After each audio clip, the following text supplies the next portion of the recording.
we need to discuss the nature and structure of our reality. And the first thing you need to understand, which is very hard, is that our world is a hallucination. It's a collective fantasy, all right? So to understand this idea, let's look at Plato's Allegory of the Cave, okay? Plato's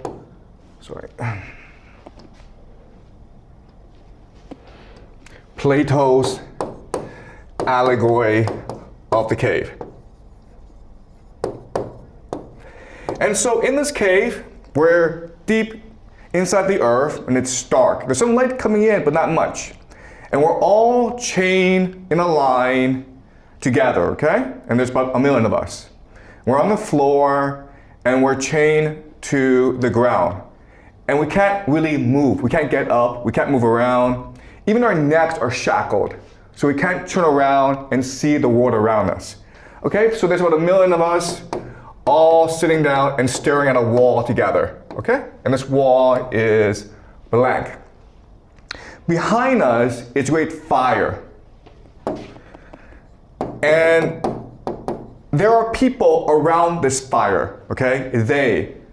We don't know who they are, but they are free to move around. And what they do is this: they take puppets, and then they reflect the puppets onto the wall, creating shadows.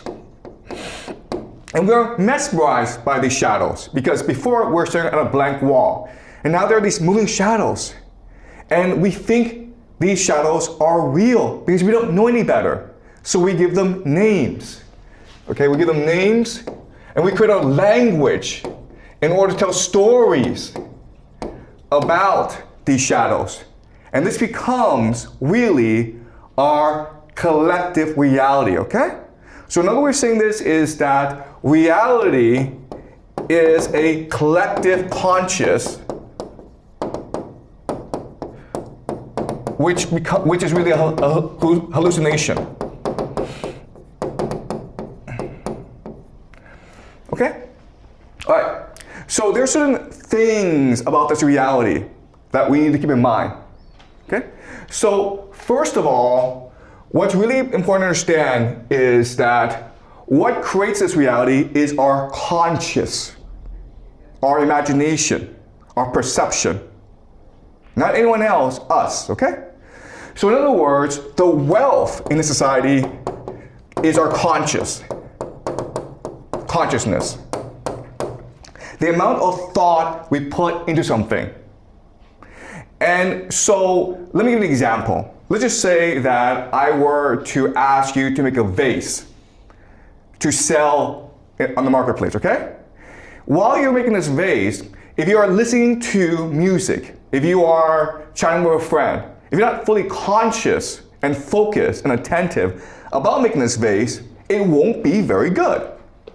But if you are completely focused on creating the most beautiful vase you can, and you're not distracted by anything, then this vase will be beautiful and therefore more valuable in the marketplace. Okay? So in other words, it is our conscious attention that creates wealth in this world. And it is really money or capital that extracts and stores our consciousness and turns it into wealth. All right? So that's a really important concept that most people don't understand, but you need to understand this if we are to understand the nature of reality itself. Okay, so that's the first thing you need to understand. This reality is structured to extract our consciousness in order to create wealth for the elite, for these people. Okay, and historically, there have been different mechanisms that you can use in order to extract and store wealth. All right, so you have maybe religion, okay? And so think of pyramids,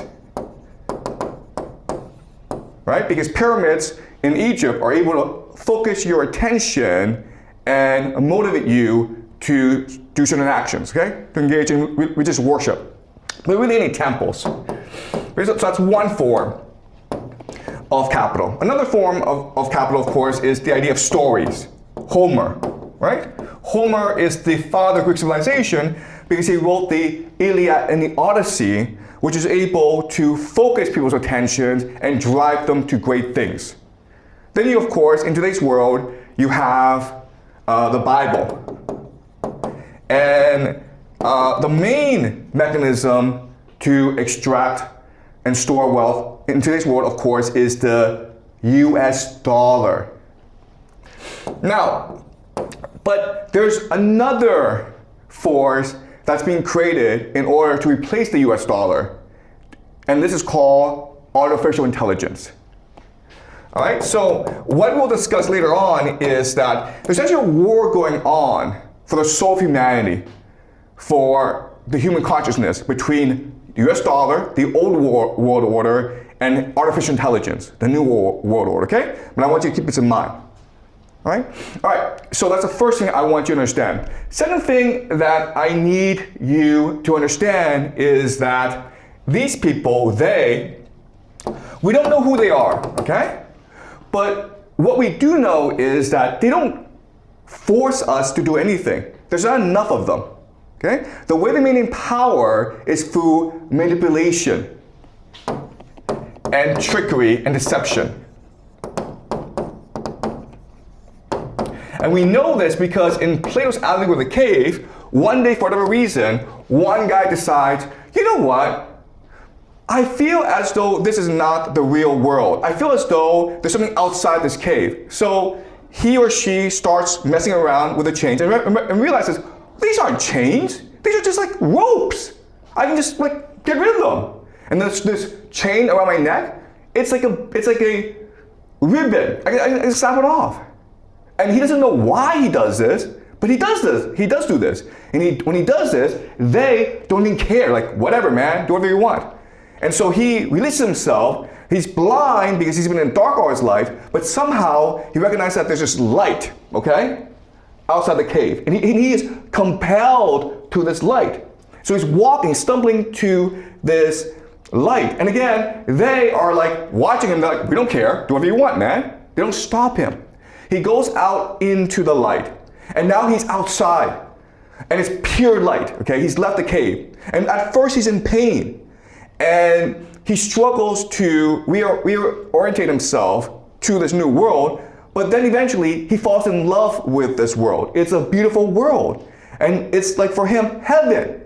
And he's like, oh my God, this is the real world. The cave is a fake world that we created ourselves. Let me go back there and tell everyone about the truth. And when he goes back, the elite, don't stop him. Like, whatever you want, man, do whatever you want, okay?